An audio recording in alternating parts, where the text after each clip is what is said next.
إن الحمد لله نحمده ونستعينه ونستغفره ونعوذ بالله من شرور أنفسنا ومن سيئات أعمالنا من يهده الله فلا مضل له ومن يضلل فلا هادي له وأشهد أن لا إله إلا الله وحده لا شريك له وأشهد أن محمدا عبده ورسوله يا أيها الذين آمنوا اتقوا الله حق تقاته ولا تموتن إلا وأنتم مسلمون يا أيها الناس اتقوا ربكم الذي خلقكم من نفس واحدة وخلق منها زوجها وبث منهما رجالا كثيرا ونساء واتقوا الله الذي تساءلون به والأرحام إن الله كان عليكم رقيبا يا أيها الذين آمنوا اتقوا الله وقولوا قولا سديدا يصلح لكم أعمالكم ويغفر لكم ذنوبكم ومن يطع الله ورسوله فقد فاز فوزا عظيما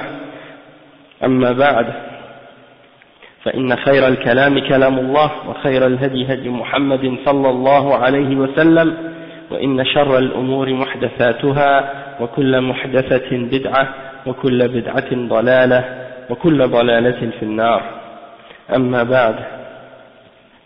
Donc la dernière fois, je pense que c'était mercredi passé, on avait lu une partie de la conférence du Cheikh Salih Al-Fawzan et le titre de la conférence c'est Al-Fiqhu min ad-din ismatun min al-fitan, c'est-à-dire ou Al-Fiqhu fi ad-din ismatun min al-fitan, c'est-à-dire d'avoir la bonne compréhension de la religion, c'est quelque chose qui va nous protéger contre toutes sortes d'épreuves et de tribulations, toutes sortes de tentations. Et donc, on va continuer cette conférence-là à partir de l'endroit où on s'était arrêté la dernière fois. Et le Cheikh Salih Al-Fawzan, il dit وَالْفِتَنُ كَثِيرًا وَتَكْثُرُ وَتَعْظُمُ وتتجدد في آخر الزمان. الفتن كثيرة والإنسان يعايش الفتن كل حياته ولكن مقل ومستكثر. والله سبحانه وتعالى أخبر أن المال والأولاد فتنة، قال تعالى إنما أموالكم وأولادكم فتنة والله عنده أجر عظيم. وقال تعالى يا أيها الذين آمنوا لا تلهكم أموالكم ولا أولادكم عن ذكر الله ومن يفعل ذلك فأولئك هم الخاسرون.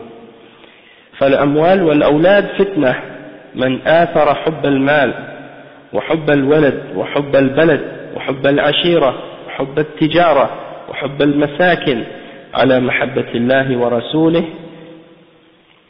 فليرقب أسوأ النتائج.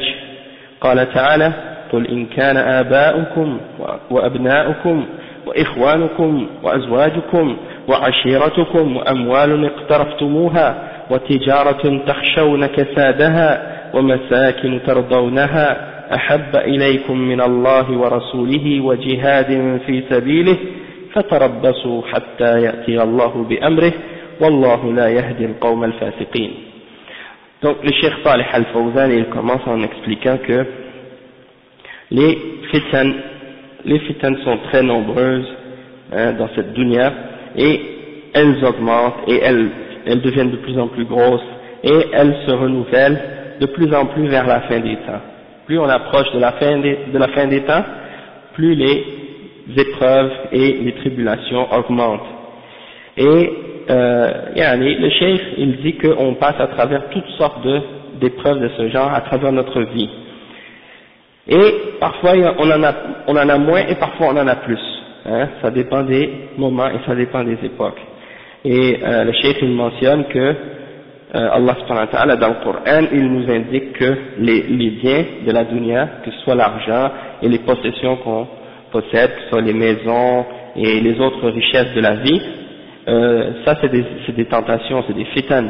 De même que les enfants qu'on possède également peuvent être une épreuve pour nous, un test pour notre foi. Donc il mentionne le verset 15 dans Surat At-Taghabun dans lequel Allah subhanahu wa ta'ala il dit que vos biens et vos enfants ne sont pour vous qu'une épreuve, c'est un test pour vous, une tentation pour vous. Et Allah subhanahu wa ta'ala possède auprès de lui une grande récompense. Et il mentionne un autre verset, le verset 9 dans Surat al-Munafiqun, qui dit: ô vous qui avez cru, ne laissez pas vos biens et vos enfants vous distraire du rappel d'Allah subhanahu wa ta'ala. Donc même les enfants, même les biens, tout ce qu'on possède, si ça nous distrait du rappel d'Allah subhanahu wa ta'ala, ça devient une fitna pour nous. Et Allah subhanahu wa ta'ala, il termine ce verset-là en disant que celui qui fait ça, c'est-à-dire celui qui se laisse distraire par les biens de ce monde et par ses enfants, et que ça l'amène à négliger le rappel d'Allah subhanahu wa ta'ala, alors il fait partie des perdants. Celui-là fait partie des perdants. Et donc le cheikh il dit que nos biens et nos enfants sont des épreuves et des tests pour nous, pour notre foi.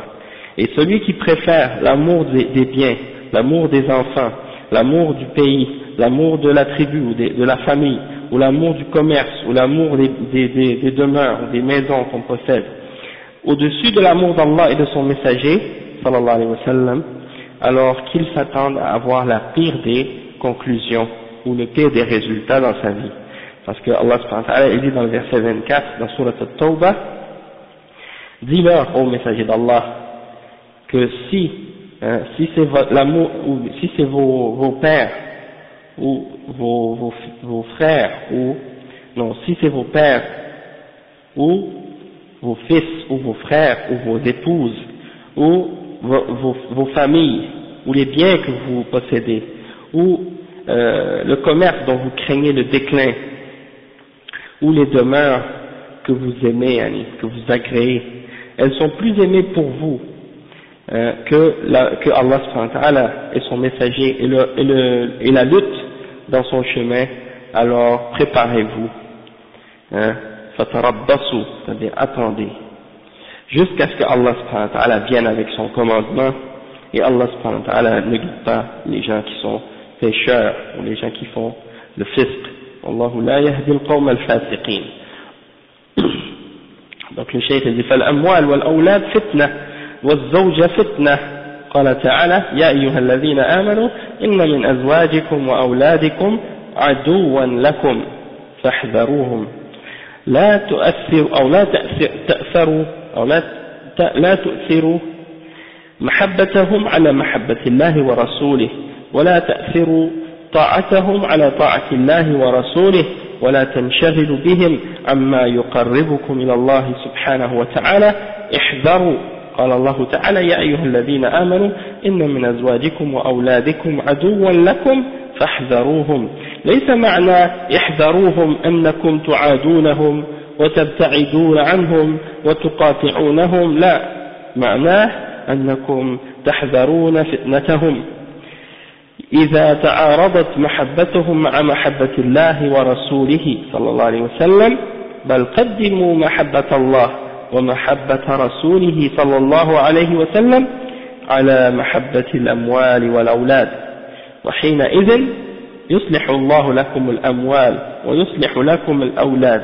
قال تعالى: يا أيها الذين آمنوا إن من أزواجكم وأولادكم عدوا لكم فاحذروهم وإن تعفوا وتصفحوا وتغفروا فإن الله غفور رحيم.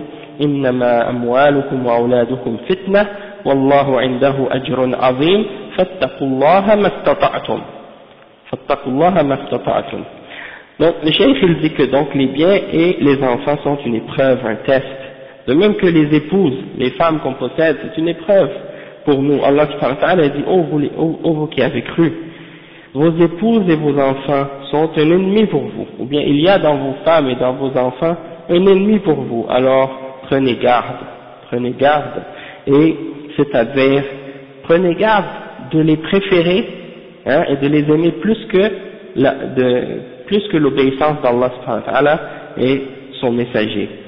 N'ayez pas une préférence pour vos femmes et pour vos enfants par-dessus l'obéissance d'Allah et par-dessus l'obéissance du messager sallallahu alayhi wa sallam, et ne vous laissez pas distraire de ce qui vous rapproche d'Allah subhanahu wa ta'ala en essayant de faire plaisir à vos femmes et faire plaisir à vos enfants. Tout ça, c'est des indications très importantes pour nous faire réfléchir sur le fait qu'on doit placer l'amour d'Allah subhanahu wa ta'ala et de son messager au-dessus et au-devant de l'amour de toute créature. et l'amour de toute autre chose dans la dunya. Et donc Allah subhanahu wa ta'ala, il nous avertit que ces choses-là, c'est-à-dire les épouses, les enfants et tous les biens qu'on possède, si ça nous distrait du rappel d'Allah subhanahu wa ta'ala, c'est dangereux pour nous, et que ça peut même devenir un ennemi pour nous. Et c'est pour ça que dans le verset qu'on a récité tout à l'heure, Ya ayyuhalladhina amanu inna min azwajikum wa awladikum aduwwan lakum fahdharuhum, c'est-à-dire il y a en vos épouses et en vos femmes un ennemi pour vous, alors prenez garde, vous faites attention à ces choses-là. Et donc c'est pour dire, en réalité, ça ne veut pas dire, comme certaines personnes pourraient comprendre, écartez-vous d'eux, éloignez-vous d'eux, coupez les liens avec eux. Non, c'est pas ça ce que ça signifie. Ça veut dire, mais prenez garde que lorsqu'il y a un conflit d'intérêts dans l'amour que vous avez pour vos femmes et pour vos épouses, et avec ce qui a rapport avec l'amour d'Allah et l'amour du messager sallallahu alayhi wa sallam, et de l'obéissance d'Allah subhanahu wa ta'ala, alors faites attention de ne pas faire passer votre amour pour vos enfants et pour vos épouses et pour vos biens par-dessus l'amour d'Allah subhanahu wa ta'ala et l'amour du messager sallallahu alayhi wa sallam. Donc supposons que l'un d'entre nous, on a un conflit entre ce que Allah subhanahu wa ta'ala aime et ce que nos enfants ou nos épouses aiment.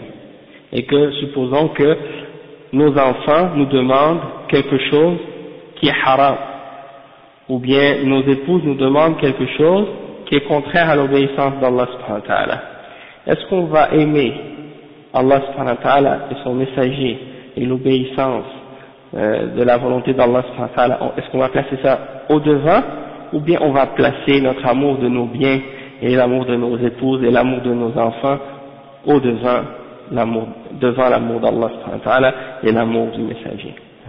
Donc si on aime vraiment Allah subhanahu wa ta'ala et son messager plus que tout, et qu'on est des vrais mu'minines, s'il y a un conflit entre les deux, on va faire placer l'amour d'Allah subhanahu wa ta'ala et l'obéissance d'Allah subhanahu wa ta'ala en premier. Puis on ne va pas se laisser distraire par ce que nos épouses ou ce que nos enfants nous demandent de faire, qui implique de notre part une désobéissance à Allah subhanahu wa ta'ala ou à son messager sallallahu alayhi wa sallam. Donc c'est ça ce que ça veut dire en réalité lorsqu'on doit prendre, on doit faire attention à la fitna que pourraient nous amener ces choses-là. Et bien entendu dans l'islam, c'est pas interdit d'aimer les biens de la dunya, c'est pas interdit d'aimer nos épouses, c'est pas interdit d'aimer nos enfants, c'est pas interdit d'aimer le commerce. Toutes ces choses-là, c'est des choses qui sont permises. Et Allah subhanahu wa ta'ala a fait, disons que l'être humain aime ces choses-là et qu'il est attiré vers ces choses-là. Et donc Allah subhanahu wa ta'ala ne nous blâme pas d'aimer ces choses-là et de les posséder. Il nous blâme uniquement de les mettre devant l'amour d'Allah et devant son amour et devant l'amour de son messager sallallahu alayhi wa sallam et devant l'amour de tout ce qui amène son agrément.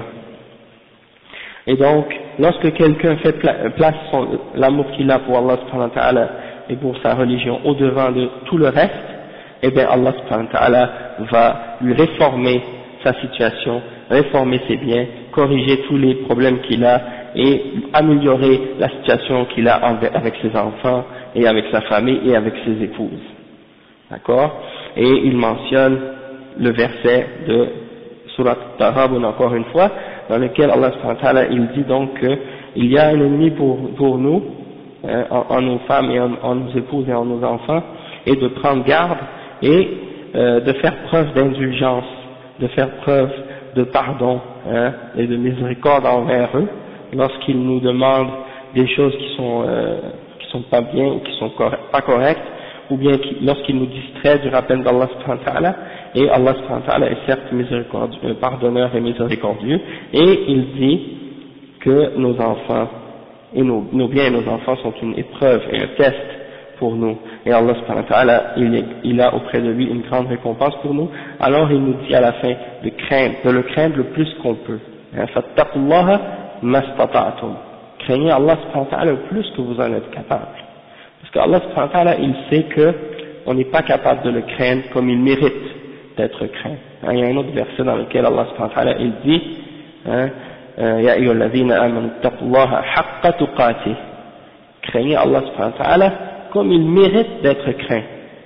Et ça, personne n'est capable.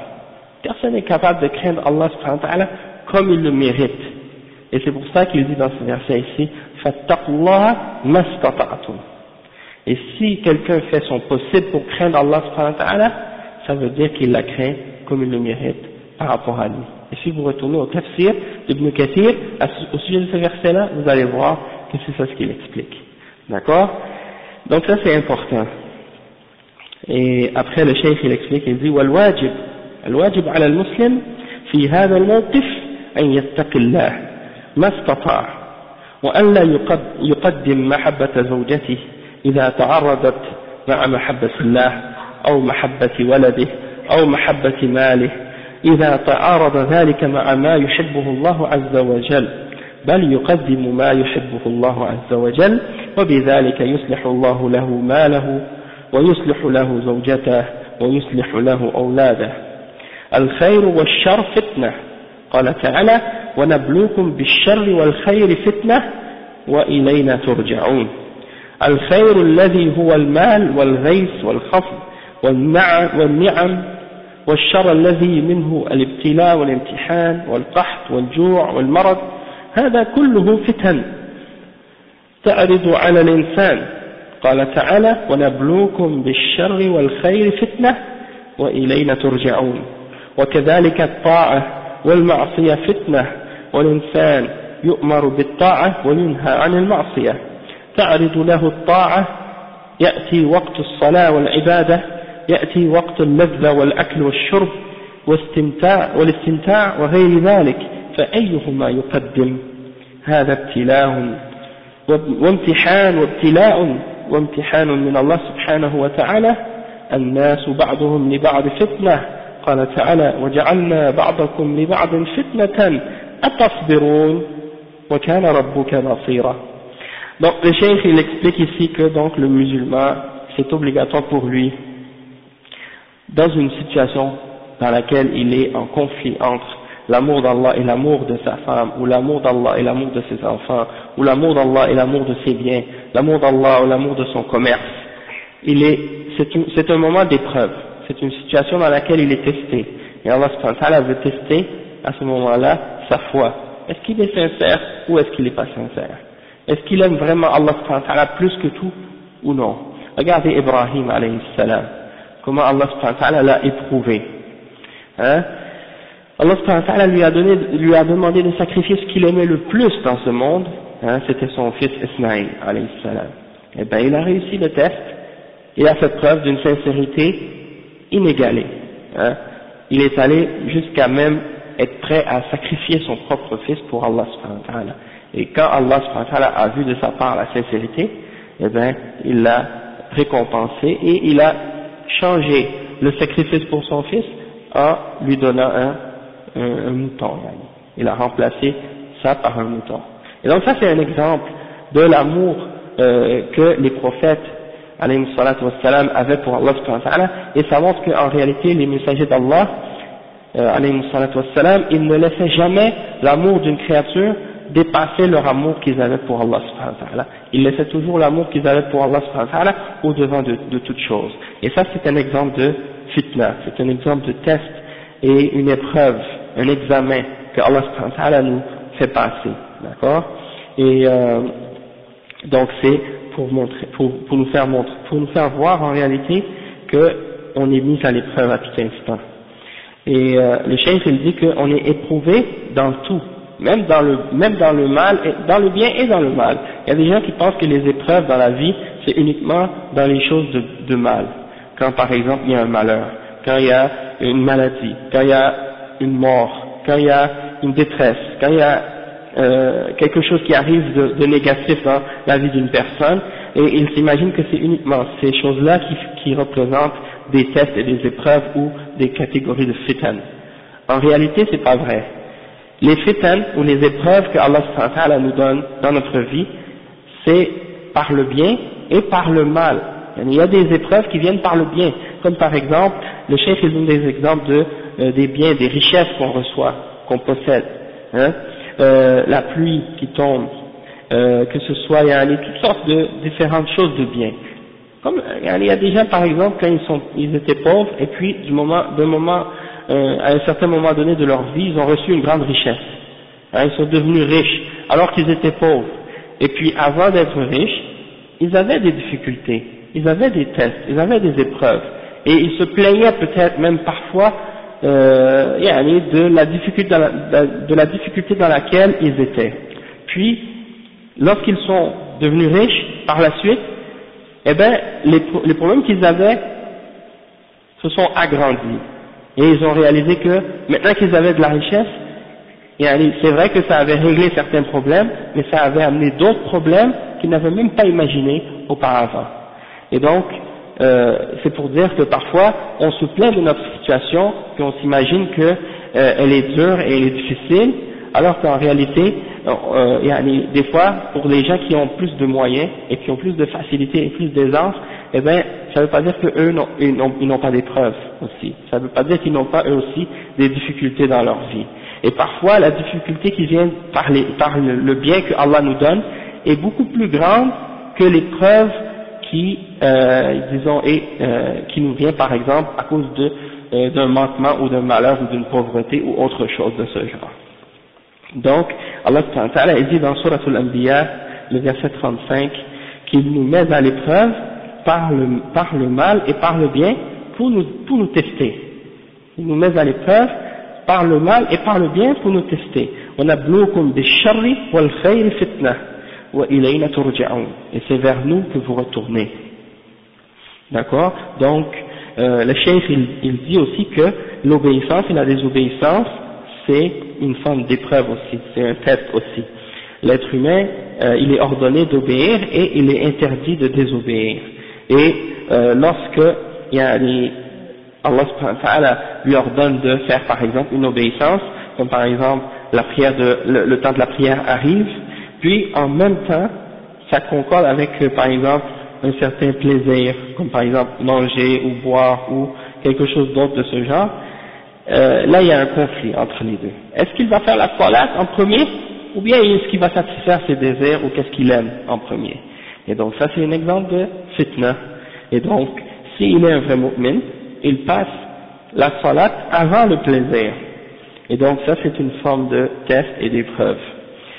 Et Allah subhanahu wa ta'ala, il a également fait que certains d'entre nous, on est une épreuve pour les autres.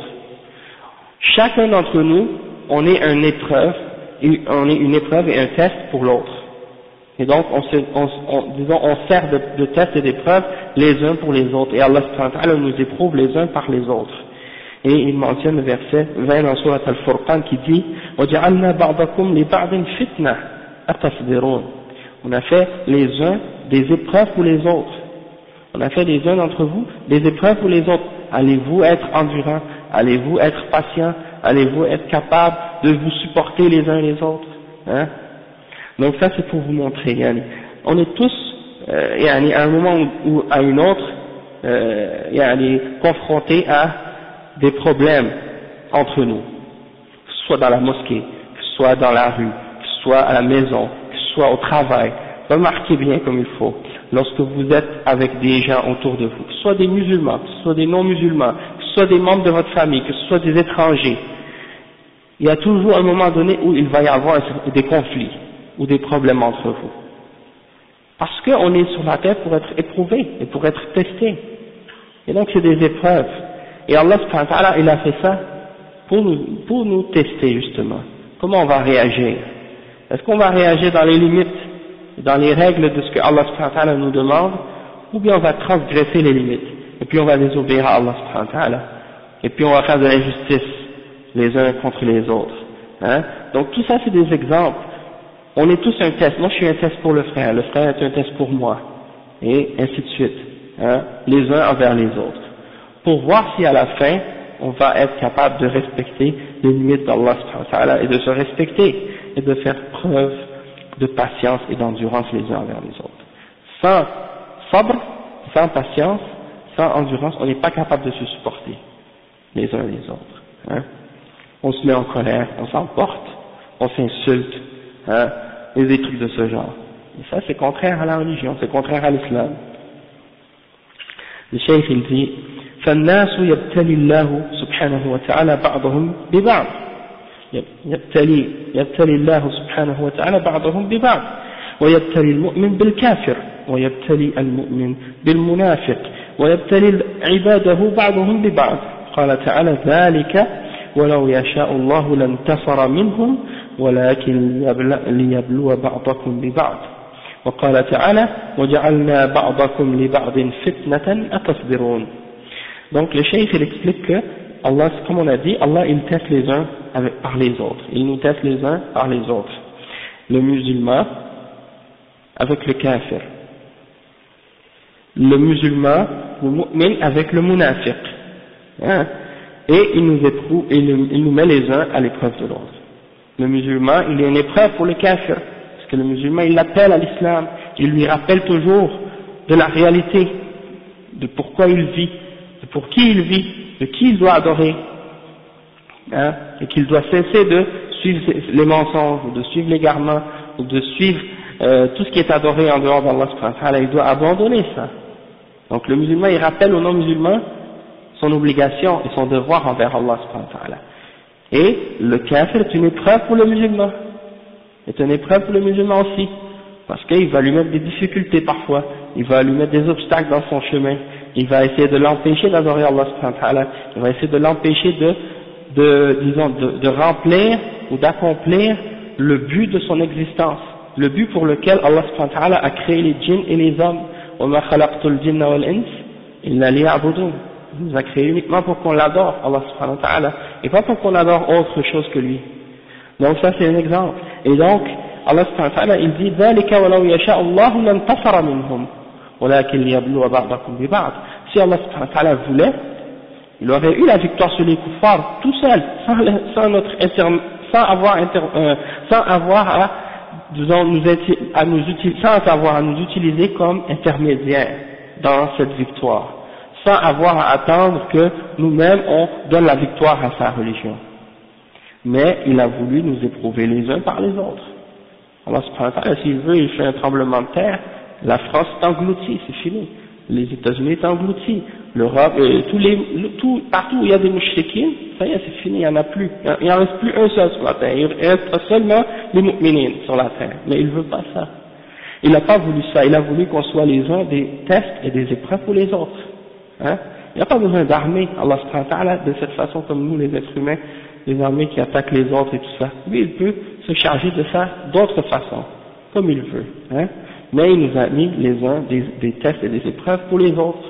Et donc c'est un exemple de fitna. Et ensuite il dit فالمؤمن والمسلم يبتلى بأعدائه من الكفار والمنافقين والعصاة ليتجلى موقفه منهم بالدعوة إلى الله والأمر بالمعروف والنهي عن المنكر والجهاد أو الاستسلام والإخلاد إلى الراحة.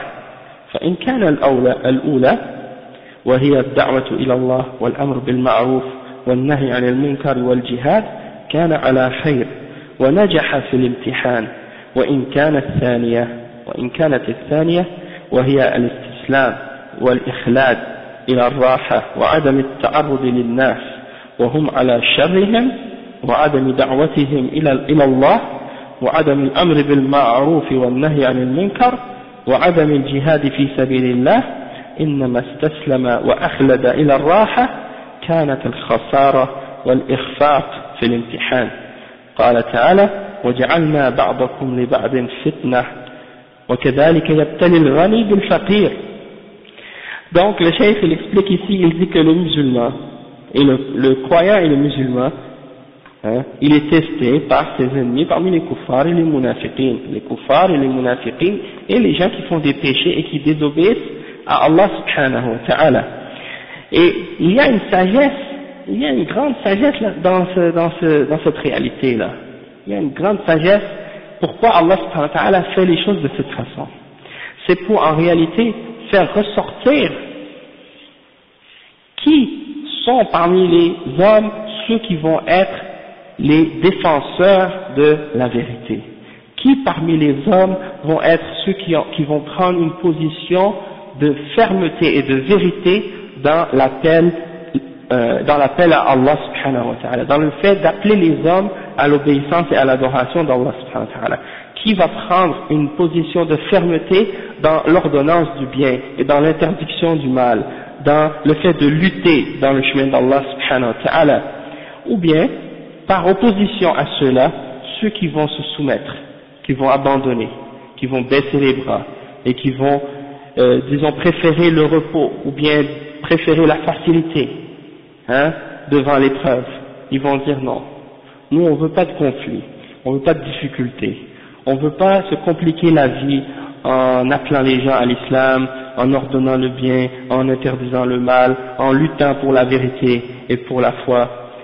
Et pourquoi? Parce qu'ils se disent, de faire ça c'est difficile, ça amène des problèmes, ça amène toutes sortes de complications dans notre vie, dans notre existence.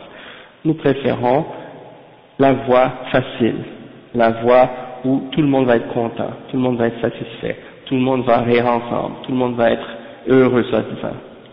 Et donc, il n'y a pas d'épreuve, il n'y a pas de test. Et Allah subhanahu wa ta'ala, de cette façon, donc, la raison pourquoi il a fait qu'il y ait cette épreuve entre les croyants et les non-croyants, entre les croyants et les hypocrites, entre les croyants et les gens de bid'a, entre les croyants et les munafiqin, ainsi de suite, eh bien c'est pour faire sortir ceux qui vont, disons, être sincères, être véridiques, être fermes et prendre une position de force vis-à-vis de ce genre d'épreuve-là, et de pas se laisser aller et abandonner le combat et la lutte, et de dire on va laisser les gens faire ce qu'ils veulent, malgré qu'ils sont dans le mal, malgré qu'ils sont dans l'égarement, malgré qu'ils sont dans le shirk, malgré qu'ils sont dans le kufr, malgré qu'ils sont dans le péché, on laisse faire. Chacun fait ce qu'il veut, vivre et laisser vivre, la vie est belle, tout le monde est content. Ça c'est la meilleure façon de s'égarer, c'est de suivre cette voie-là. Parce que c'est pas nous seulement qui allons perdre si on suit cette voie-là. C'est pas les autres seulement non plus qui vont perdre, c'est nous tous ensemble que nous allons perdre, tous ensemble.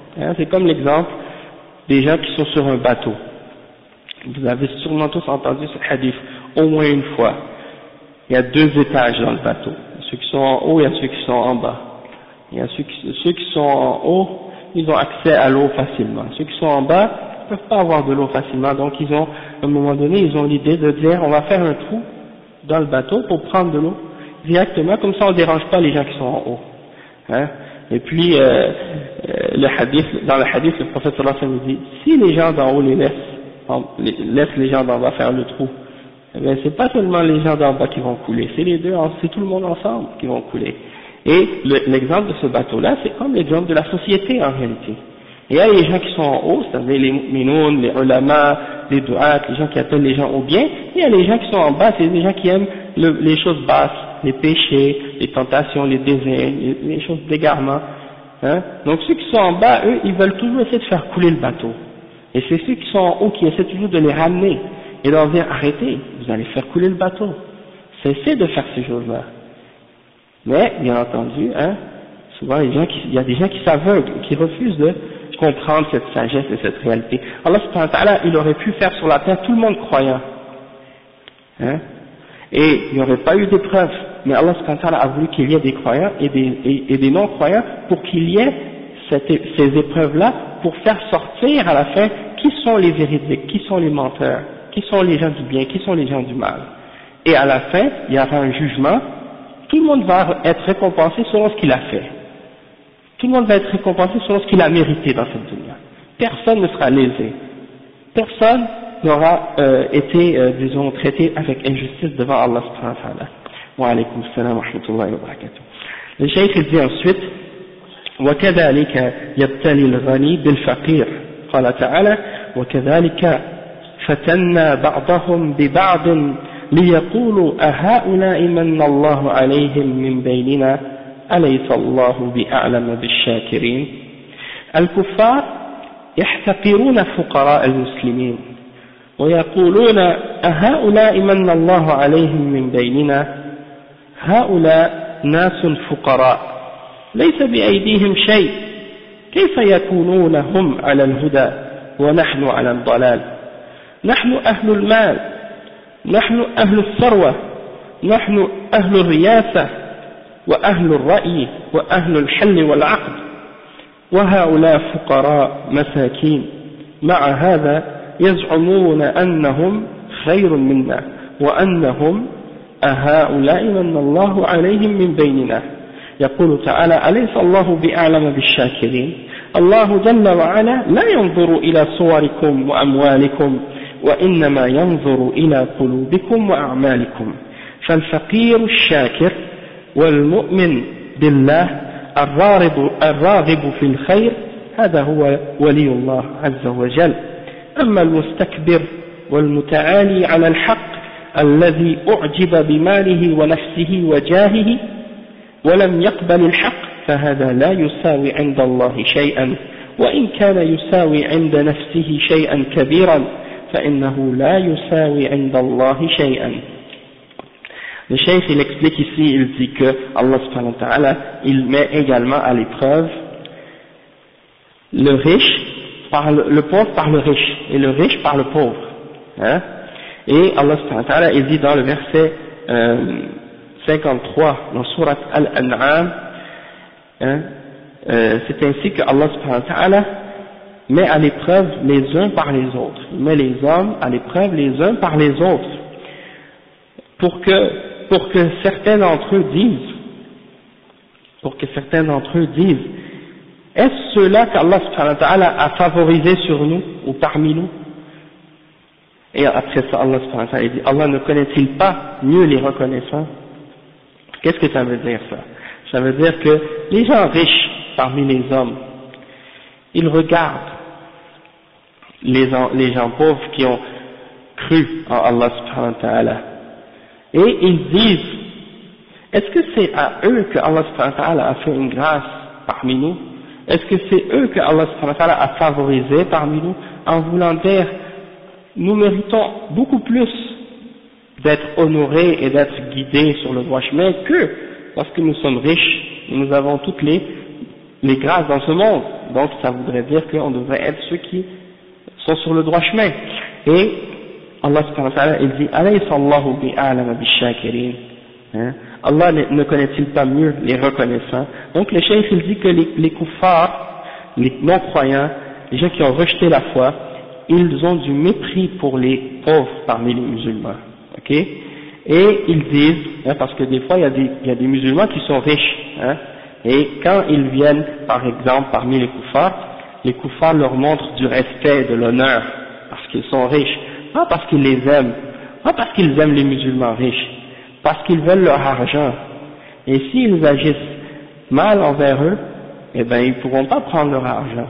Alors ils sont obligés d'être bons et d'être gentils, de leur montrer un certain respect. Alors que c'est pas vrai, c'est de l'hypocrisie.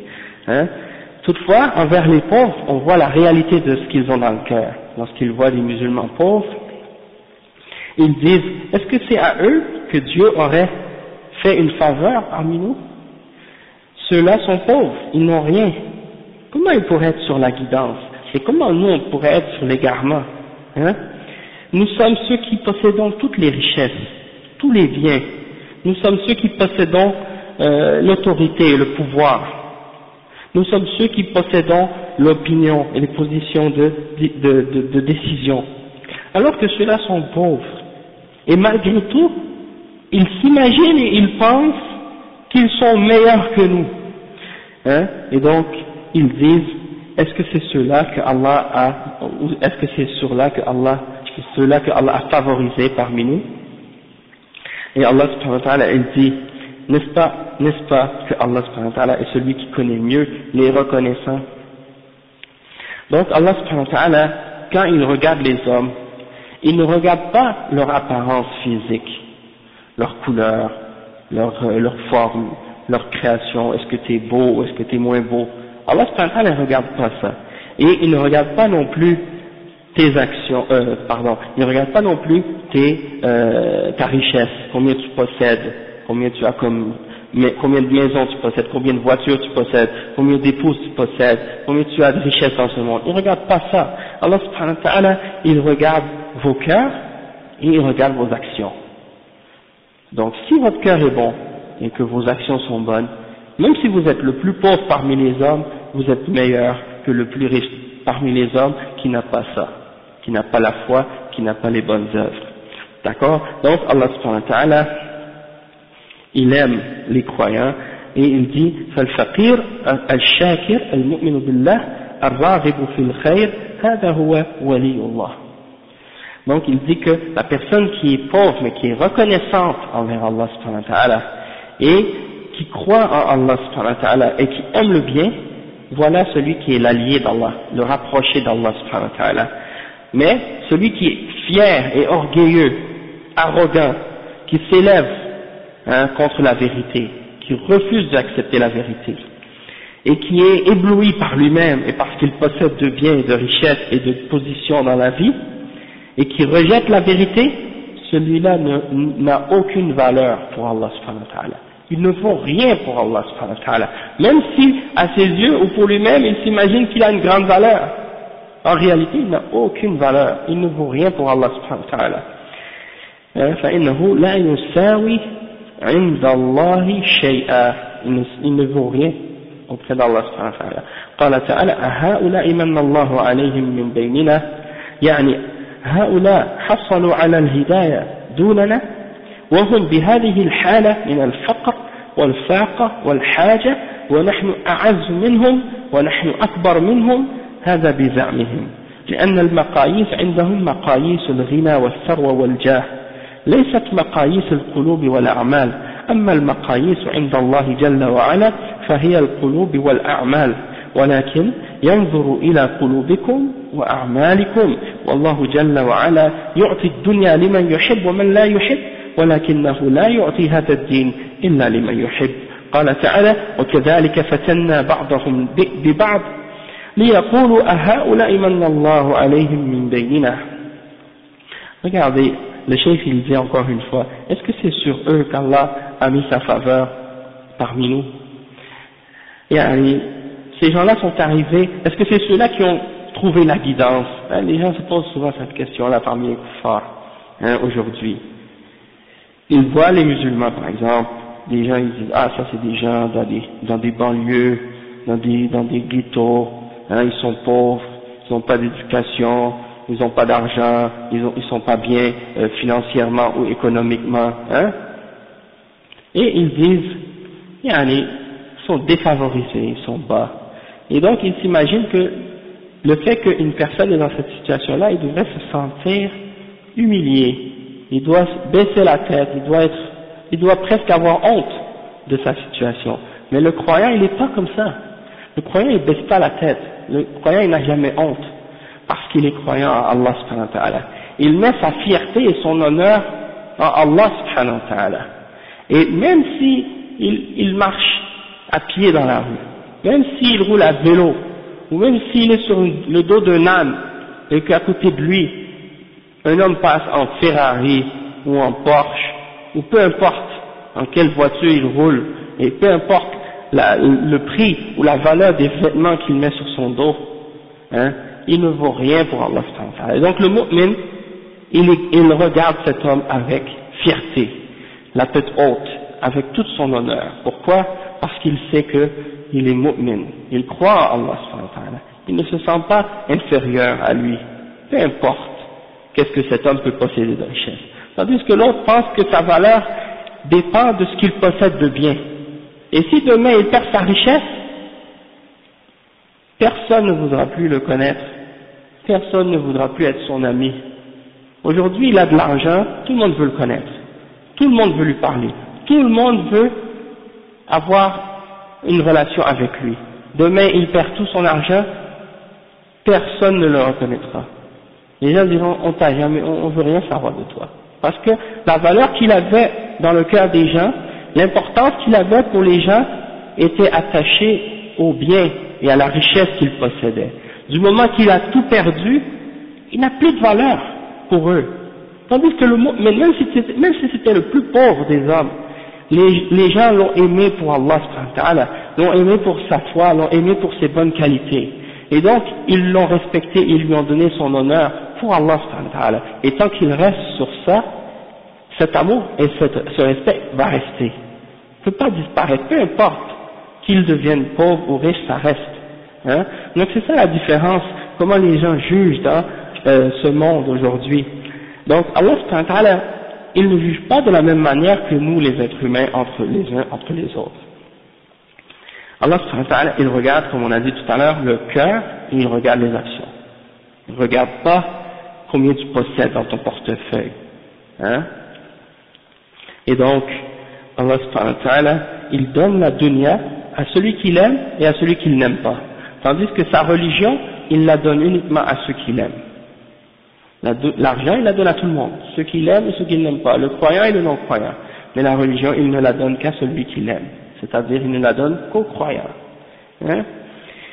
Après, il dit, وَكَذَلِكَ مِنْ أَعْظَمِ الْفِتَنِ فِتْنَةُ التَّفَرُّقِ وَالِاخْتِلَافِ وَظُهُورِ الْفِرَقِ وَالْجَمَاعَاتِ هذا من أعظم الفتن وهذا شيء أخبر عنه النبي صلى الله عليه وسلم فإنه صلى الله عليه وسلم كما في حديث العرباد بن سارية قال وعدنا رسول الله صلى الله عليه وسلم موعظة بليغة وجلت منها القلوب وذرفت منها العيون فقلنا يا رسول الله كأنها موعظة مودع فأوصنا فقال أوصيكم بتقوى الله والسمع والطاعة السمع والطاعة يعني لولاة أمور المسلمين لما في ذلك من اجتماع الكلمة وقوة الأمة وهيبة الأمة أمام أعدائها إذا اجتمعت تحت قيادتها وتحت ولايتها المؤمنة فإن ذلك يجعل للأمة هيبة وقوة والسمع والطاعة وإن تأمر عليكم عبد يعني تحتقروا ولي الأمر مهما كان لا تحتقروا ولي الأمر مهما كان يعني ولو كان عبدا بل اسمعوا وأطيعوا ما دام أنه يأمر بطاعة الله فإنه من يعش منكم فسيرى اختلافا كثيرا هذا خبر منه صلى الله عليه وسلم بوقوع الاختلاف بين المسلمين وهو صلى الله عليه وسلم لا ينطق عن الهوى فلا بد أن يقع ما أخبر به صلى الله عليه وسلم إن كان إن عاجلا أو آجلا فسيرى اختلافا كثيرا ما قال سيرى اختلافا فقط بل قال كثيرا ثم أرشد صلى الله عليه وسلم إلى ما ينجي من شر هذا الاختلاف فقال فعليكم بسنتي وسنة الخلفاء الراشدين المهديين من بعدي تمسكوا بها وعضوا عليها بالنواجذ وإياكم ومحدثات الأمور فإن كل محدثة بدعة وكل بدعة ضلالة هكذا أخبر صلى الله عليه وسلم عن وقوع الاختلاف في الآراء والأفكار والمذاهب والجماعات والفرق لكنه أوصى عند ذلك بالتمسك بكتاب الله وسنته صلى الله عليه وسلم وما كان عليه خلفاؤه الراشدون فإن ذلك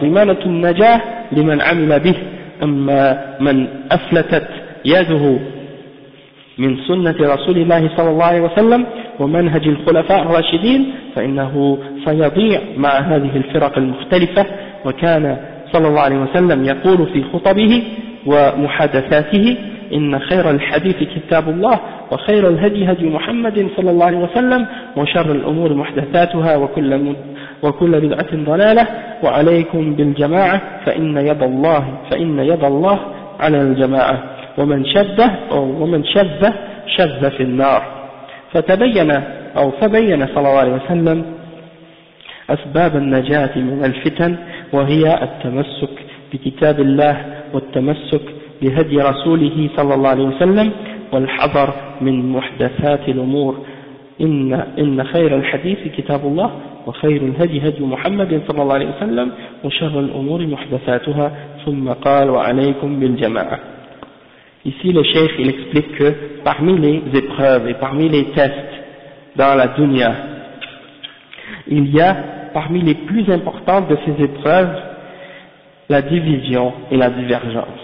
La division et la divergence entre les musulmans. Et l'apparition des groupes et l'apparition des sectes qui divisent les musulmans. Et ça c'est parmi les plus grandes formes de tentation et plutôt d'épreuves et de tests pour la Ummah. Et le prophète Muhammad sallallahu alayhi wa sallam avait donné beaucoup d'indications, il avait parlé de ça avant de mourir, alayhi salatu wassalam, et il nous a non seulement averti qu'il y allait avoir de la division parmi les musulmans, mais il nous a également donné disons le médicament pour cette maladie. Il nous a donné le remède pour ce problème. Aujourd'hui, le problème, c'est que souvent, on observe les symptômes de cette maladie, mais on néglige le remède. On néglige le médicament que le prophète sallallahu alayhi wa sallam nous a donné pour régler ce genre de problème. Et donc, le cheikh, lui, il mentionne le hadith qui indique ces choses-là. Il dit que c'est dans le hadith de Al-Irbad ibn Sariyah, dans lequel le prophète sallallahu alayhi wa sallam a dit, ou bien il a donné une exhortation à ses compagnons avant de mourir.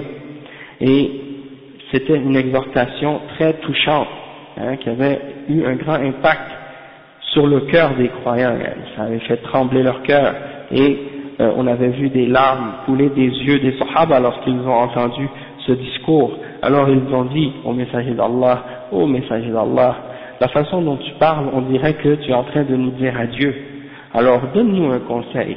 Ils ont compris que le prophète sallallahu alayhi wa sallam était en train de les avertir que sa mort était proche. Alors ils ont dit, ô messager d'Allah sallallahu alayhi wa sallam, donne-nous un conseil. Et le prophète sallallahu alayhi wa sallam a dit, je vous conseille de craindre Allah subhanahu wa ta'ala et d'écouter et d'obéir. Et le cheikh explique que qu'est-ce que ça veut dire écouter et d'obéir? Ça veut dire d'écouter et d'obéir à ceux qui ont le pouvoir parmi nous, c'est-à-dire aux dirigeants d'entre nous, parmi les musulmans, ceux qui sont à la tête et qui dirigent nos pays. Écoutez-les et réunissez votre parole autour d'eux, d'accord? Ne soyez pas divisés. Pourquoi? Parce que lorsqu'on disons on s'unit autour de nos dirigeants, ça nous donne une force, ça nous donne disons un respect vis-à-vis de nos ennemis. Et ça c'est très important. Regardez par exemple n'importe quel pays, n'importe quelle nation, lorsqu'ils ne sont pas unis autour de leurs dirigeants, est-ce qu'ils sont forts? Est-ce que vous pensez qu'ils peuvent avoir une force s'ils sont tous divisés les uns les autres, les uns contre les autres? C'est impossible. S'ils sont tous les uns contre les autres à se diviser en partis, en groupes, et à s'entre-déchirer les uns les autres, est-ce qu'ils peuvent être forts? Est-ce qu'ils peuvent être... Il y a un proverbe qui dit « l'union fait la force ». Donc c'est sûr que si on n'est pas, disons, réunis autour de ceux qui nous dirigent, c'est impossible qu'on ait une force quelconque. D'accord? Et le cheikh explique ensuite que le prophète sallallahu alayhi wa sallam a dit et d'écouter et d'obéir même si celui qui est votre chef ou votre dirigeant est un esclave. Ça veut dire que il ne faut jamais mépriser notre dirigeant, peu importe son apparence, ou peu importe son statut social, ou peu importe son origine, ou peu importe la situation. Dans d'autres versets ou dans d'autres narrations du hadith, on voit que le prophète sallallahu alayhi wa sallam mentionne, même s'il a les membres coupés, que ce soit quelqu'un qui est esclave, qui a pas de bras, qui a pas de main, qui a pas de nez, qui a pas, même s'il est défiguré, peu importe la situation, même s'il n'a pas de doctorat ou de diplôme, il y en a qui vont dire, mais ceux qui nous dirigent n'ont pas un doctorat de la Sorbonne ou je sais pas quelle autre université, nous on est diplômés, on mérite plus le pouvoir que lui. Non, Allah subhanahu wa ta'ala, ou le prophète sallallahu alayhi wa sallam a dit, écoutez et obéissez, même si votre dirigeant est un esclave. Ça veut dire, laissez-le au pouvoir, et écoutez et obéissez dans le bien, et dans l'obéissance d'Allah subhanahu wa ta'ala. Ne faites pas comme les Juifs, lorsqu'ils ont demandé à leur prophète, dans l'histoire de Jalut, lorsqu'ils ont demandé à leur prophète, choisis-nous un roi, et on va combattre. Et lorsque le prophète a choisi un d'entre eux pour être leur roi, ils ont dit, mais non, lui il n'a pas assez d'argent, nous on a plus d'argent que lui, et on mérite plus d'être à sa place que lui. Et donc les gens ils jugent toujours par le statut social, le niveau d'études et toutes ces choses-là. Alors que Allah subhanahu wa ta'ala, il ne juge pas de cette façon-là. Et c'est pour ça que lorsque le prophète leur avait choisi quelqu'un pour être leur roi, ils ont commencé à se plaindre et à dire non, on mérite plus d'être là que lui. Un berger, ou quelqu'un comme ça qui fait pas partie des riches d'entre nous, ou des puissants, qui n'a pas une dizaine de doctorats, alors que nous on a fait des grandes études. On fait des exemples comme ça. Et le prophète sallallahu alayhi wa sallam dit non, ne méprisez pas celui qui est au pouvoir, peu importe qu'est-ce qu'il est, mais écoutez et obéissez-le tant qu'il vous demande de faire le bien et qu'il vous ordonne d'obéir à Allah subhanahu wa ta'ala.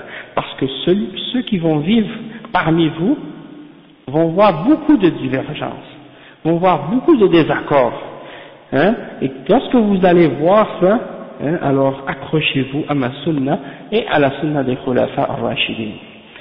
Le cheikh il dit, ça veut dire que le prophète sallallahu alayhi wa sallam, il nous indique et il nous annonce qu'il va y avoir après lui des divergences et des divisions entre nous, les musulmans. Et le prophète sallallahu alayhi wa sallam, il ne parle pas selon ses désirs. Tout ce qu'il dit, ça vient d'Allah subhanahu wa ta'ala.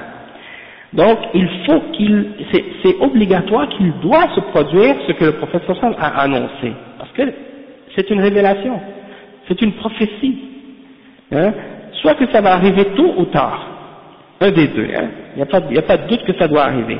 Et il n'a pas seulement dit il va y avoir des divergences, il a dit il va y avoir beaucoup de divergences. Et donc c'est pour que vous soyez préparés que attendez-vous qu'il va y en avoir des divergences, et attendez-vous qu'il va y en avoir des désaccords. Sauf que si vous voulez vous sortir de tous ces désaccords et de toutes ces divergences et de tous ces conflits, suivez mon commandement. Il nous a dit, accrochez-vous à ma sunna et la sunna de mes pieux successeurs, ceux qui vont me succéder après, qui seront bien guidés. Et accrochez-vous à ça et mordez dedans, comme si vous étiez en train de mordre sur quelque chose avec vos molaires. Et prenez garde à toutes nouvelles inventions, des trucs de nouvelles innovations dans les choses de la religion. Pas les innovations comme les gens s'imaginent. Maintenant, il y en a quand tu leur parles d'innovation, ils pensent que tu leur parles des avions, des ordinateurs, des voitures. Ça, c'est des choses de la dunya. On ne parle pas de ça. Le prophète sallallahu alayhi wa sallam, il nous avertit pas de ces genres d'innovations-là. Il nous avertit des innovations dans la religion, dans les choses qui ont rapport avec l'adoration d'Allah subhanahu wa ta'ala, dans les choses qui ont rapport avec la législation d'Allah subhanahu wa ta'ala. Donc, prenez garde, que ce soit dans les croyances, que ce soit dans les pratiques, que ce soit dans les paroles, prenez garde aux innovations et aux choses nouvelles dans la religion. Ramenez pas des choses que le prophète sallallahu alayhi wa sallam n'a pas ramenées. Et enlevez pas des choses à la religion, gardez-la telle qu'elle. Parce qu'elle est déjà complète, elle est déjà parfaite. Vous ne pouvez pas la parfaire, vous ne pouvez pas la compléter, elle est déjà complète. Et donc, le prophète sallallahu alayhi wa sallam nous avait averti qu'il y allait avoir des divergences d'opinion, des divergences de pensée, des divergences de position, des divergences de groupe, des divergences entre les sectes. Mais il nous a indiqué que lorsqu'on voit ces choses-là, on doit s'accrocher à son livre et à la sunna de son messager sallallahu alayhi wa sallam et à la guidance des khulafa ar-rashidin. Pas juste au Coran et à la sunna puis c'est fini. Même aussi on doit prendre en considération qu'est-ce que les khulafa ar-rashidin ont suivi, parce qu'ils étaient sur la guidance. Donc il y en a des gens aujourd'hui, ils prennent le Coran, ils prennent la sunna, parmi des gens qui suivent des groupes ou des tendances, ils prennent le Coran, ils prennent la sunna, ils disent oui, qu'est-ce que je dis, regardez c'est écrit, il y a un verset dans le Coran qui dit ça, il y a un hadith qui dit ça, mais c'est contraire à tout ce que les compagnons du prophète sallallahu alayhi wa sallam ont compris du Coran et de la Sunna. Donc, soit qu'ils ont une meilleure compréhension que les compagnons du prophète sallallahu alayhi wa sallam, ou soit qu'ils ont amené une égarement nouvelle. Et c'est ça ce qui se passe. Donc, une des plus grandes causes des divergences entre nous, et des divisions entre les musulmans, et des sectes, c'est les innovations dans la religion. C'est les divergences dans les fondements de la foi et dans les fondements de la pratique religieuse musulmane. Et donc, le cheikh, il nous dit que le prophète sallallahu alayhi wa sallam nous a donné les remèdes et la solution pour nous épargner, pour nous sauver de tous ces fitan, et il nous a dit qu'est-ce qu'on devrait faire lorsque ces divergences apparaissent. Et il disait souvent dans ses discours que la meilleure parole est la parole d'Allah, et que la meilleure guidance est la guidance de Muhammad sallallahu alayhi wa sallam, et que les pires choses étaient les innovations, et que toutes les innovations étaient des égarements. Et il nous incitait de rester avec la jama'a. Rester avec la jama'a, ça veut dire rester avec la vérité, avec qu'est-ce qui est dans le Coran, qu'est-ce qui est dans la Sunna. Rester et même si vous êtes seul et que vous suivez le haqq, alors vous êtes la jama'a. Ça c'est Ibn Mas'ud qui a expliqué ça. Abdullah ibn Mas'ud, il a dit al-jama'a an takun ala al-haqq ou an tuwafiq al-haqq wa in kunta wahdak. La jama'a, c'est que tu t'accroches à la vérité qui vient d'Allah, dans le Coran et dans la Sunna, même si tu es toute seule à la suivre. Même si toute la communauté se met contre toi et dit quelque chose qui est contraire au Coran et à la Sunna, et toi tu dis non, moi je reste sur la vérité, alors c'est toi la jama'a. Même si tout le monde s'est mis sur une position contraire. وهذا أيضا من أسباب النجاة أن المسلم عند ظهور الافتراق والاختلاف والجماعات المتنوعة يكون مع جماعة المسلمين الجماعة التي كانت تسير على خط الرسول صلى الله عليه وسلم. Le cheikh il dit que c'est la cause pour être un des moyens d'être sauvé des fitan, des divisions et des épreuves, c'est de s'accrocher à la jama'a, de s'accrocher à qu'est-ce qui vient, comme on a dit dans le Coran, dans la Sunna et dans l'ijma' des salafs. Et aujourd'hui il y a plein de groupes, aujourd'hui il y a plein de sectes, il y a plein de jama'a, même si les gens ils n'aiment pas l'admettre, hein, parce que souvent il y en a des gens qui ont comme prétexte, ils disent ben on n'est pas dans un pays musulman, il faut pas parler de ça, parce que si on parle de ça, ben les gens vont comprendre qu'on est divisé, qu'on est faible, hein, et puis ils vont nous attaquer, ils vont nous diviser encore plus. Non, c'est pas vrai en fait, ça c'est une fausse excuse. Parce que la division, elle existe depuis longtemps, elle n'est pas nouvelle. Et il y a des moyens de détruire ou de diminuer cette division-là. Parce que c'est certain que s'il y a des divisions de ce genre, c'est parce qu'il y a des passions qui sont reliées à ces divisions-là. Il y a des gens qui s'attachent à des passions qu'ils ont dans le cœur et qu'ils s'aveuglent, ils refusent de voir la vérité. Hein? Quand il y a deux personnes qui disent deux choses contradictoires, un dit je suis sur le haqq et tu es sur le batil, et l'autre il lui dit non c'est moi qui est sur le haqq et toi tu es sur le batil, il faut absolument qu'il y en ait un des deux qui a raison, et un autre, soit un a raison, l'autre a tort. Les deux ne peuvent pas avoir raison en même temps. Hein? Quelque chose ne peut pas être vrai et faux en même temps. Donc quand il y a ce genre de divergence là entre les musulmans, quand c'est des questions de haqq et de batil, de sunnah et de bid'ah, de kufr et de iman ou de shirk et de tawhid, il faut qu'il y ait un des deux qui soit sur le haqq, il faut qu'il y en ait un qui soit sur la vérité et l'autre sur le mensonge. Et il y en a qui ne veulent pas accepter ça, c'est-à-dire il y en a qui ne veulent pas accepter de trancher entre les deux et de juger pour savoir qu'est-ce qui est vrai et qu'est-ce qui est faux. Hein? Et ils disent, comme Allah subhanahu wa ta'ala il dit dans le Coran, تحسبهم جميعا وقلوبهم شتى, à propos de al-Yahoud, tu penses qu'ils sont unis mais dans leur cœur ils sont tous divisés, on prie tous ensemble dans la même ligne mais il n'y en a pas deux qui sont d'accord l'un avec l'autre en ce qui concerne les questions de la foi et des fondements de la religion. Chacun a sa petite idée, sa petite compréhension, sa petite vision personnelle de l'islam, et il se dit c'est moi qui ai raison, tout le monde a tort ou les autres ont tort, c'est notre groupe qui a raison, c'est l'autre il a tort. Et le prophète sallallahu alayhi wa sallam, il nous a pas dit suivez la secte que vous voulez, suivez le groupe que vous voulez, suivez l'organisation que vous voulez, et il a dit suivez ma sunna et la sunna des khulafa ar-rashidin, et alaykum bil jama'a, cette jama'a c'est ça. C'est ce groupe-là qu'on doit suivre, le groupe victorieux, celui qui suit ce que le prophète sallallahu alayhi wa sallam a suivi ainsi que ses sahaba. De ne pas les contredire, de ne pas contredire cette vérité-là. Si vous êtes sur ça, vous êtes sur la vérité. D'accord? Donc, il y a beaucoup de choses à expliquer dans les détails à ce sujet-là, mais on n'a pas le temps malheureusement de rentrer dans tous ces détails, mais juste de faire comprendre les principes et les grandes lignes à ce sujet-là pour l'instant.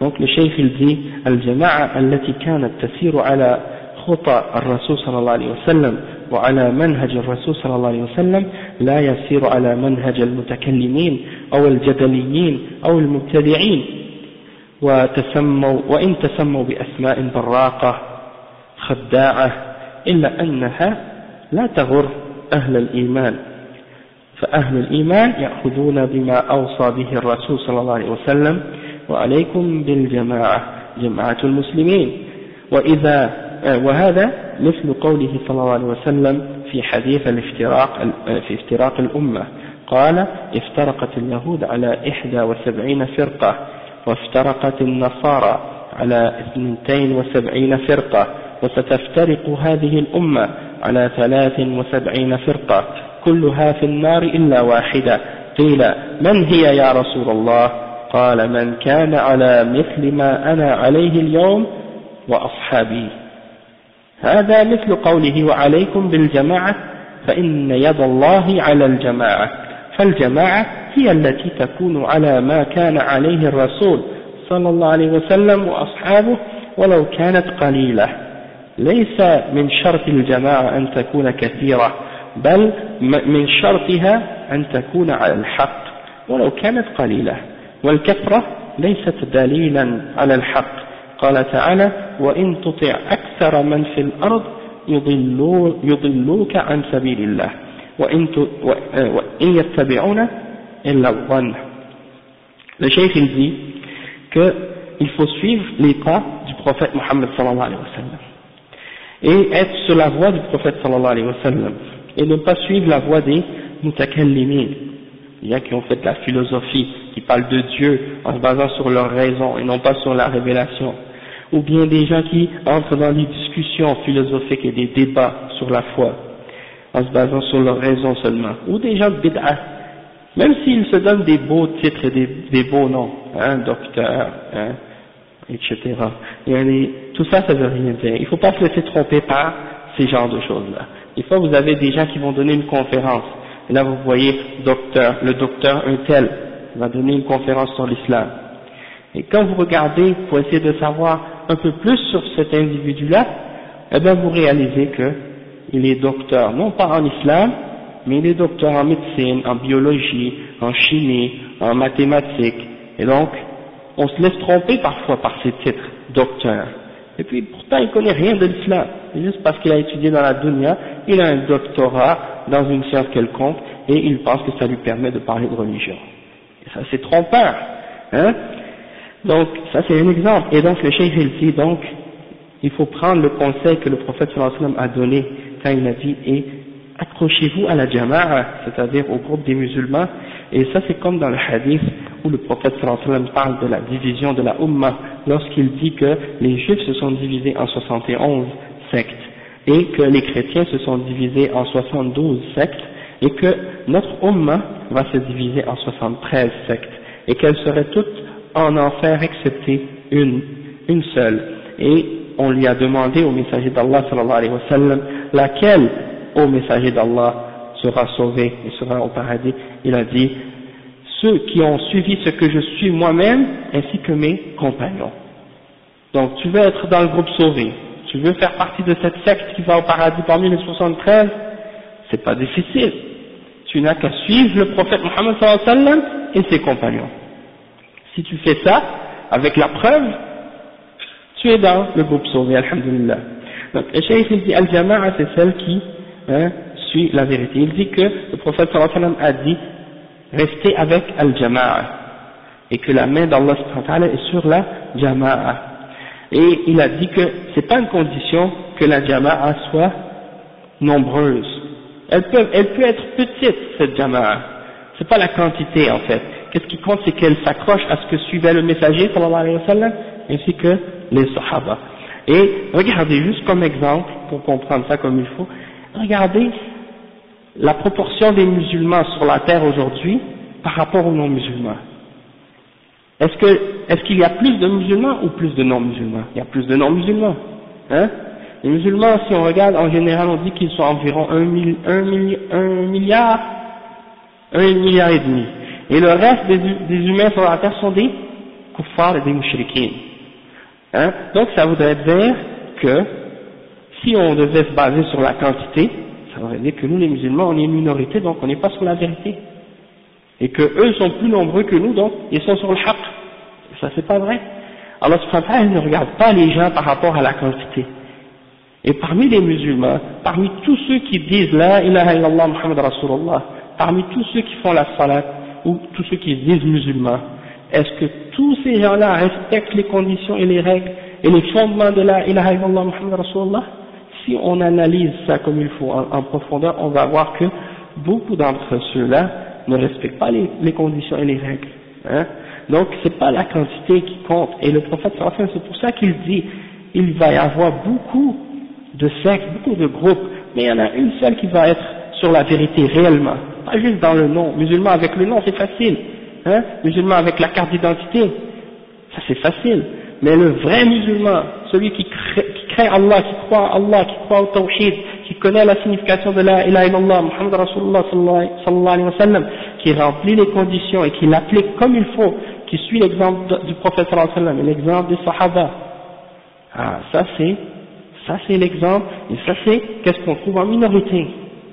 Donc c'est pas la question du nombre. Et il mentionne un verset dans le Coran dans lequel Allah subhanahu wa ta'ala il dit: et si tu obéis à la plupart des gens sur la terre, ils vont t'égarer de la voie d'Allah subhanahu wa ta'ala. Et ils ne suivent que des conjectures, hein, que des doutes. Et ça c'est le verset 116 dans Sourate Al-An'am. Et on va conclure avec un dernier petit paragraphe. Le cheikh il dit: وَمَا دَامَ يَتَّبِعُونَ الظَّنَّ فَإِنَّهُمْ يُضِلُّونَ عَنْ سَبِيلِ اللَّهِ وَلَوْ كَانُوا آلَافَ الْأُلُوفِ أو مئات الألوف أما من كان على الحق فإنه هو الجماعة وهو الفرقة الناجية وهو الطائفة المنصورة ما دام على الحق ولو كان واحدا أو عددا قليلا هم الفرقة الناجية وهم الطائفة المنصورة وهم أهل السنة والجماعة كما قال رسول الله صلى الله عليه وسلم: لا تزال طائفة من أمتي على الحق ظاهرين لا يضرهم من خذلهم ولا من خالفهم حتى يأتي أمر الله تبارك وتعالى ولكن هذا يحتاج إلى صبر. Donc le cheikh il dit, même si les gens qui vivent dans l'égarement sont très très nombreux, hein, même s'ils sont des milliers et des milliers, hein, ça veut rien dire en réalité. Ils s'égarent du droit chemin. Ils s'égarent et ils égarent les autres du droit chemin. Et les gens qui sont sur la mécréance et sur l'égarement, ils ne supportent pas de voir des gens les contredire. Ça c'est une de leurs caractéristiques. S'ils croyaient réellement en la liberté comme ils prétendent, ils laisseraient tout le monde suivre la vérité, ou tout le monde suivre ce que chaque personne veut suivre. Toi tu veux être un croyant, tu veux être un musulman, lui il veut être un mécréant, il veut suivre son égarement, mais le problème c'est qu'ils n'acceptent pas que les croyants suivent la vérité. Ça les dérange, ils veulent tout faire pour les empêcher, pour les arrêter, pour leur donner des difficultés. Hein? Donc c'est ça leur caractéristique. Et donc, même s'ils sont nombreux, ça veut rien dire en réalité. Les gens qui sont sur la vérité, ce sont eux qui sont le groupe sauvé, qui sont la Jama'a, qui sont le groupe victorieux. Et tant qu'ils sont sur la vérité, même si c'est un individu ou un petit nombre de personnes, s'ils suivent la vérité, alors ce sont eux le groupe sauvé et ce sont eux le groupe victorieux, comme le prophète sallallahu alayhi wa sallam l'a expliqué dans le hadith dans lequel il dit: il y aura toujours un groupe de ma umma qui vont être véritiques, ou bien qui vont être sur la vérité et qui auront la victoire sur la vérité, même si il y en a parmi les gens qui vont les abandonner, même s'il y a des gens même s'il y en a parmi les gens qui vont disons s'opposer à eux ou les contredire, eh ben ça va rien leur faire, ça va pas les nuire du tout, parce qu'ils sont sur la vérité, ils restent sur la vérité ferme, d'accord, et ils vont demeurer, ce groupe-là va demeurer jusqu'au jugement dernier, jusqu'à la fin des temps. Donc peu importe, depuis le temps du prophète sallallahu alayhi wa sallam jusqu'à la fin des temps, il y aura toujours un groupe de la Ummah parmi tous les musulmans qui peuvent par exemple aller à gauche ou à droite, ou se dévier, ou s'affaiblir ou autre. Il y en a qui vont se perdre, mais il y aura toujours quand même un point de référence. Ça va être parfois un seul individu à certains moments de l'histoire, parfois ça va être un pays entier, parfois ça va être des différentes personnes dans différents pays à la fois. C'est pas obligé d'être un groupe physique, réuni physiquement à un lieu spécifique, mais il y aura toujours des gens qui vont suivre le vrai islam que le prophète sallallahu alayhi wa sallam a enseigné, sallallahu alayhi wa sallam, et que les sahaba ont suivi. Jusqu'à la fin des temps, il y aura le haqq. C'est-à-dire, il y aura plus une jahiliya comme il y a eu une jahiliya avant l'islam. Cette jahiliya, du moment que le Coran et la Sunna ont été amenés, elle est disparue jusqu'à la fin des temps. Sauf que, il y a des petits aspects de la jahiliya qui peuvent rester encore dans la Ummah, mais il n'y aura pas une jahiliya équivalente à celle qui existait avant l'islam, parce que le Coran est encore parmi nous et il est préservé. Et la Sunna aussi est parmi nous, elle est préservée jusqu'à la fin des temps. Et il y aura toujours une portion de la Ummah qui vont le suivre tel quel. Même s'il y en a d'autres qui vont essayer de déformer ses sens, de l'interpréter selon leur passion, de l'interpréter selon ses désirs, ou de l'interpréter pour faire plaisir aux non-musulmans, ou pour suivre leur passion, il y aura toujours des gens qui vont rester sur le haqq, jusqu'à la fin des temps. Donc, on va s'arrêter ici. Le cheikh, il dit toutefois, pour terminer, que ça demande de la patience et de l'endurance. Pour faire partie de ce groupe, c'est pas quelque chose de facile. Donc, ça demande de la patience et de l'endurance, et on demande à Allah subhanahu wa ta'ala qu'il nous aide à en faire partie, et qu'il nous donne la force de suivre cette voie. Hein, amin.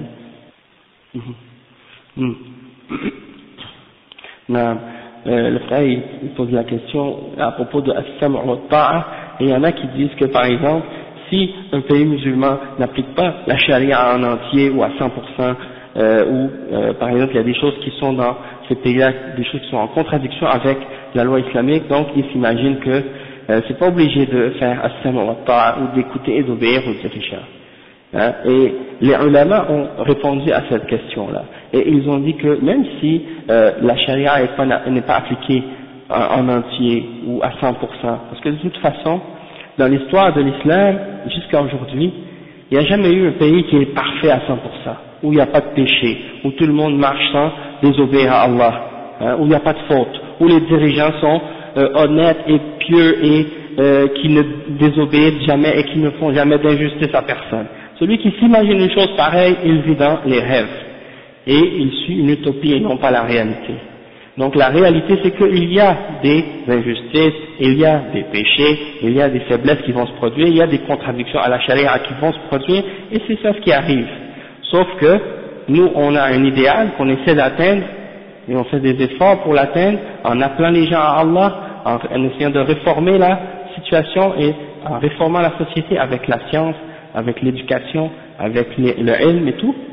Mais s'il y a des pays dans ce genre-là, comme le frère explique, eh ben, ça ne veut pas dire qu'on ne doit pas écouter et qu'on ne doit pas obéir. Non, au contraire, on doit écouter et obéir à nos dirigeants dans le bien, même s'ils n'appliquent pas la charia à 100%, même s'ils appliquent juste une partie de la charia, hein, on doit les obéir dans le bien, pour éviter que ça se divise encore plus, pour éviter qu'il y ait du désordre dans la société, pour éviter qu'il y ait le chaos social, pour éviter qu'il y ait d'autres problèmes encore.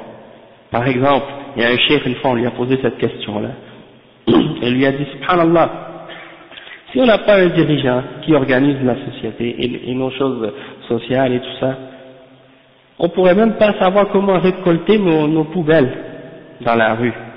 Et les gens vont jeter leurs déchets n'importe où, et puis tout le monde va les mettre là où il veut, quand ils veulent, et ça va être un désordre dans la société. Donc, si on n'a pas de dirigeant, on ne peut même pas régler ces problèmes-là. Alors imaginez les autres choses qui sont encore plus importantes que ça.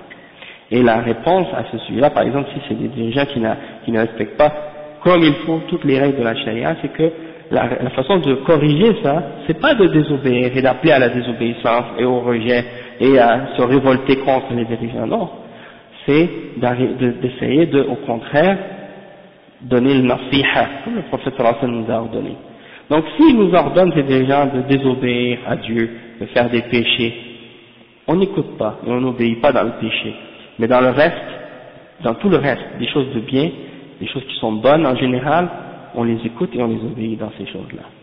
Pour qu'il y ait de l'ordre et pour qu'il y ait une certaine stabilité dans le pays.